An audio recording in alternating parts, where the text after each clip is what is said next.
किस बहुजन समाज ने बहन जी को नकार दिया? आज भी बहुजन समाज बहन जी के पीछे जान देने को तैयार है। आज भी बहुजन समाज बहन जी को कोई गलत बोल के देखे, बहुजन समाज उसकी जान पे खड़ा हो जाएगा। राहुल गांधी किसी संविधान को नहीं मानता, राहुल गांधी किसी बाबा साहब को नहीं मानता। राहुल गांधी गांधी की बात करता है। इलेक्शन से पहले उसने खूब बाबा साहब की फोटो अपने सिर से ऊपर लेकर चला, लेकिन इलेक्शन के बाद बाबा साहब की बात की क्या? नहीं। हमें समझना होगा उन रंगे हुए सियारों को भी जो भेड़ की खाल पहनकर आ जाते हैं, लेकिन उसके अंदर सियार होते हैं जो लोगों को गुमराह करते हैं। ये बहुजन आंदोलन है, ये स्वाभिमान और सम्मान की लड़ाई है। हर बात पे हिंदुस्तान हिंदुस्तान करता है। जो हिंदुस्तान का पक्षधर है वो भारत की बात कर सकता है क्या?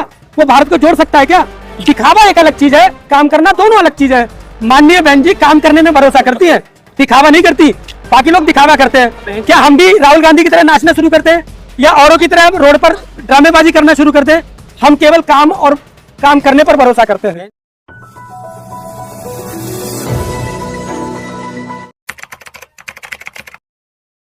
प्रदेश में हमारी 4 बार सरकार बनी तो हमने जीरो बैलेंस पे दाखिले दिए। कोई भी कोर्स था हमने जीरो बैलेंस पे दाखिले दिए।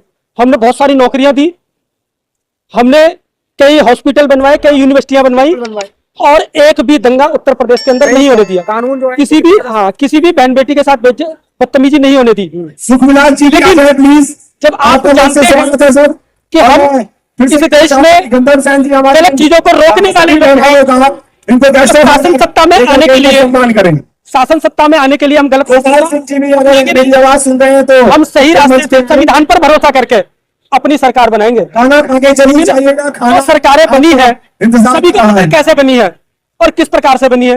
मैं उस विषय में नहीं जाना चाहता। बहुजन समाज पार्टी पार्टी है ये, और संविधान पर चलने वाली पार्टी है। हम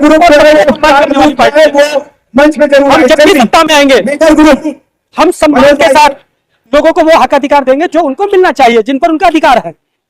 और सत्ता पाने के लिए हम कोई भी गलत रास्ता अख्तियार नहीं करेंगे, चाहे कुछ। वर्तमान में जो सरकार बनी है वो गलत संसाधन यूज करके बनी है। देखो ना, इलेक्शन से पहले बहुत सारे लोग आवाज उठा रहे थे, कोई ईवीएम की उठा रहा था, कोई किसी चीज की उठा रहा था। अब सब शांत हो गए, सबको हिस्सेदारी मिल गई ना। किसी को कितनी सीटें मिल गई, किसी को कितनी सीटें मिल गई, किसी को कितनी सीटें। सभी को दुश्मनी है तो बाबा साहब के मिशन के आंदोलन से दुश्मनी है।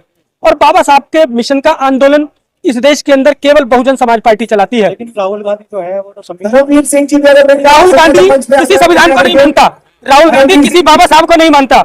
और राहुल गांधी गांधी की बात करता है। इलेक्शन से पहले उसने खूब बाबा साहब की फोटो अपने सिर से ऊपर लेकर चला, लेकिन इलेक्शन के बाद बाबा साहब की बात की क्या? नहीं। हमें समझना होगा उन रंगे हुए सियारों को भी जो भेड़ की खाल पहनकर आ जाते हैं, लेकिन उसके अंदर सियार होते हैं जो लोगों को गुमराह करते हैं। ये बहुजन आंदोलन है, ये स्वाभिमान और सम्मान की लड़ाई है। जब स्वाभिमान और सम्मान सबको देना है तो सम्मान के साथ लड़ी जाएगी, बेईमानी के साथ नहीं लड़ी जाएगी। हम सबको, इस देश के लोगों को, जिसको स्वाभिमान सम्मान समझ में आता है, उन सबको एकजुट होकर लड़ना पड़ेगा। लेकिन बहुजन समाज पार्टी की एक भी सीट नहीं आई। देखिए, मैंने अभी थोड़ी देर पहले भी बताया कि बहुजन आंदोलन ये सीटों की लड़ाई का आंदोलन नहीं है। बहुजन आंदोलन एमएलए एमपी बनाने का आंदोलन नहीं है। बहुजन आंदोलन इस देश के अंदर गैर बराबरी को खत्म करके समता मूलक समाज की स्थापना करने का आंदोलन है। हम इस मिशन को ठीक ठीक समझ लें। देश जब से आजाद हुआ है 1947 से पहले कितने एमएलए बने, कितनों को याद है? कितने एमपी बने, कितनों को याद है? लेकिन जिसने समाज के लिए काम किया, जिसने इस आंदोलन के लिए काम किया, वो चाहे एमपी बना हो या ना बना हो, एमएलए बना हो या ना बना हो, समाज आदमी की इज्जत करता है, आदमी का सम्मान करता है, लोगों के दिलों में बसता है वो। ठीक है ना? इस आंदोलन के लिए एक माध्यम है, राजनीति एक माध्यम है। राजनीति में हम अगर आते हैं, जैसा उत्तर प्रदेश में किया, सबको दिया, सबको बराबरी का हक दिया, बराबरी का सम्मान दिया, वैसा ही करेंगे। लेकिन बहुजन समाज ने बहन जी को नकार दिया है। किस बहुजन समाज ने बहन जी को नकार दिया? आज भी बहुजन समाज बहन जी के पीछे जान देने को तैयार है। आज भी बहुजन समाज बहन जी को कोई गलत बोल के देखे, बहुजन समाज उसकी जान पे खड़ा हो जाएगा। टॉयलेट जाके साफ करिए। किसने कहा? केकेआर ने कहा टॉयलेट जाके साफ करिए। उसके बाद केकेआर ने माफी भी मांगी। अगर आपको मालूम ना हो तो बंद कमरे में किसी का बोल देना एक अलग बात है, उसके बाद पब्लिक के बीच में जाकर माफी मांगना। केकेआर है क्या? कोई भी नाचने वाला, कोई भी बेकार व्यक्ति, कोई भी किसी के बारे में अपशब्द बोल देगा। माननीय बहन जी इस देश का गौरव है, बाबा साहब इस देश का गौरव है। मान्यवर कांशीराम साहब इस देश का गौरव है और बहुजन आंदोलन का हर व्यक्ति इस देश का बात की जाती है तो देश वहाँ नहीं है। देखिए, कहीं ना कहीं हमें गलतफहमियां है। जब जब दलितों की बात आती है या दलितों के अधिकार की बात आती है या दलितों को जहां पर शोषण होता है तो सबसे पहले बहुजन समाज पार्टी का प्रतिनिधिमंडल पहुंचता है और प्रतिनिधिमंडल ही एफआईआर दर्ज कराता है, उसके खिलाफ आंदोलन करता है। प्रतिनिधिमंडल ही उनकी व्यवस्था करता है, उनकी सुरक्षा की और उनके केस की। बाकी लोग केवल शोर बचाने का काम करते हैं, केवल मीडिया में आने का काम करते हैं, काम कोई भी नहीं करता, केवल बहुजन समाज पार्टी। ऐसा कोई भी नहीं हो पाई, उनके लिए हम माफी चाहते हैं। वाक्य नहीं बता सकते जहां पर बहुजन समाज पार्टी का प्रतिनिधिमंडल न गया हो और जिम्मेदार व्यक्ति के साथ जाता है, ऐसा नहीं कोई भी उठकर चला गया। प्रदेश ईवीएम में चिल्ला रहा था लेकिन बीएसपी की तरफ से कोई ईवीएम का सबसे पहले लड़ाई बहुजन समाज पार्टी ने ही शुरू की और कानूनी लड़ाई लड़ी और अभी तक भी लड़ रही है। आपको नहीं लगता अगर बहन जी सड़कों पर उतर आए ईवीएम का विरोध देखिए करेंगे तो ईवीएम तो देखिए बिल्कुल ये हमारे दुश्मन चाहते हैं कि हम लोग सड़कों पर उतरे, ठीक है ना। हमारे महापुरुषों ने हमें समझाया, बाबा साहब हमें समझा कर गए, मान्यवर कांशीराम साहब ने भी हमें समझाया है कि हम दबे कुचले गरीब लोग हैं। अगर हम जिस दिन काम नहीं करते उस दिन हमारे घर का चूल्हा नहीं जलता। हम सुबह काम करते हैं तब शाम को हमारे घर का चूल्हा जलता है।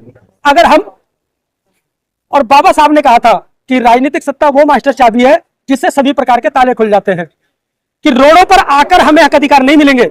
अगर हमें अपने हक अधिकार चाहिए, अगर हमें श्याम बाबू जी को अपना मान सम्मान चाहिए तो हमें अपनी सरकार बनानी होगी। रोड पर आने से उनका देखिए 2